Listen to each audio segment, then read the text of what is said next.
If you've been online a lot, then the Acolyte needs no introduction. This series has become the latest punching bag of the alt-right.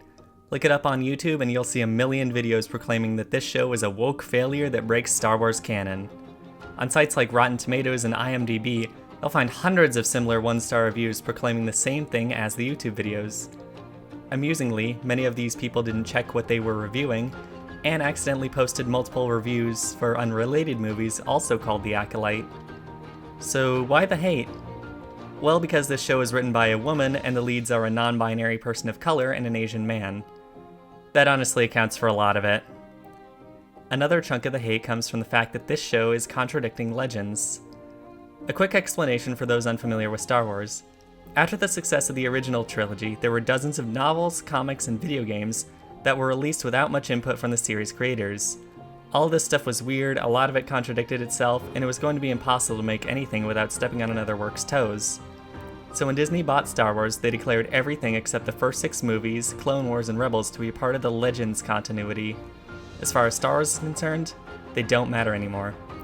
I get the disappointment from fans. Having nearly everything getting tossed out sucks, especially when it's done unceremoniously. The sequel trilogy was responsible for overwriting everything done with Luke Skywalker. Many found his change from a legendary hero to a depressed recluse disappointing and a less interesting direction for the character to take. But I also get why Disney did it. They want something that's more easily accessible to newer fans. Besides, characters like Grand Admiral Thrawn and Darth Revan have been making their way into canon, so Legends hasn't been completely abandoned. Plus, tons of Legends books have been getting reprints. But it has been overwritten with this and the entire High Republic sub-series. Previously just books and comics, The Acolyte is the first live-action TV show set during the High Republic, 100 years before The Phantom Menace. I'd like to take this time to explore the good faith criticisms of The Acolyte. A Star Wars thing being bad would not be a surprise. The track record of the franchise has been extremely mixed, even before Disney bought it. The original trilogy is still basically the only thing that everyone agrees is good. So, is this another Mandalorian, or is it a book of Boba Fett? Let's begin with the story. The show begins with a mysterious assassin murdering Jedi Master Endara with nothing but a set of throwing knives.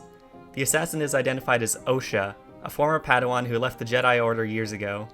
3 Jedi, Yord, Jeki, and Master Soul, come to arrest her, but Osha has no memory of murdering Endara. Osha must discover the truth about Endara's murder and the mysteries surrounding her past.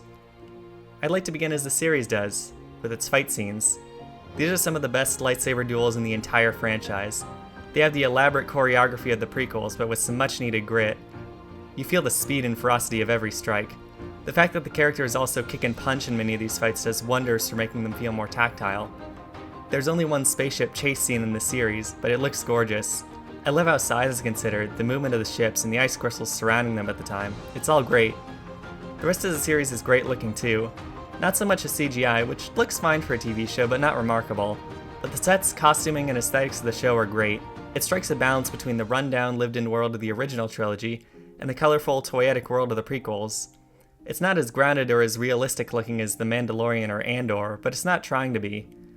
The dialogue is the same way. It's trying to emulate the slightly stilted style of dialogue in the early Star Wars films. It feels like George Lucas himself wrote many of these scenes, which is a compliment in this case. The dialogue is good, but the actual story is all over the place. The pacing of The Acolyte kills a lot of the story. Scenes are often rushed and choppy.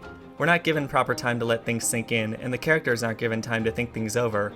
Motivations especially feel like they change on a dime. In many cases it makes sense, but we're not given time to process any of it. There's a point A and a point B, but no connection between point A and B. At one point a character switches alliances with no build-up. They have a similar reason that Darth Vader had for turning. But in the original trilogy, we see him beg Luke to join him in Empire, we see Luke ask him to come back to the light, and Palpatine neatly leaves him for dead in the final battle of Jedi. We don't see anything like that here, and the turn doesn't end up mattering much in the end. I also find the events on Brendok rather questionable. The whole thing is the result of characters making bad decisions based on limited information, and it can feel contrived to some audiences. Soul and Osha's motivation comes out of nowhere. While Torben's makes more sense, it still isn't given enough time. I really like the themes that this event tries to tackle, like colonialism, the overreach of government, and how organizations resist accountability for the sake of maintaining their power. But it doesn't totally work. It reminds me a lot of the prequels, trying to explore big, interesting themes but held back by a bad script. The prequels are also hampered by bad acting, but I find that isn't the case with The Acolyte.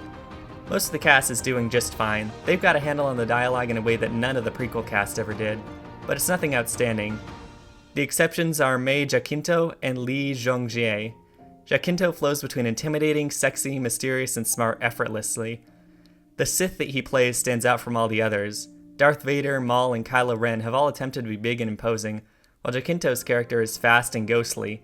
It's a welcome difference that really makes him stand out from other villains of the series. Lee Jongjie is by far the best actor in the series. The Squid Game star gives a haunted depth to Master Soul that really makes him feel tragic. There's a scene in the 6th episode where he sits down and reflects on the events of episode 5. His expression and the lack of music is deeply effective.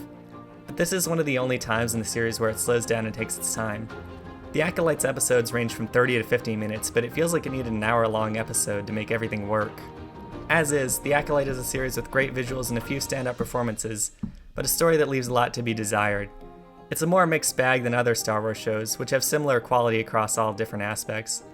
It's not as good as The Mandalorian, but it's nowhere near as bad as The Book of Boba Fett.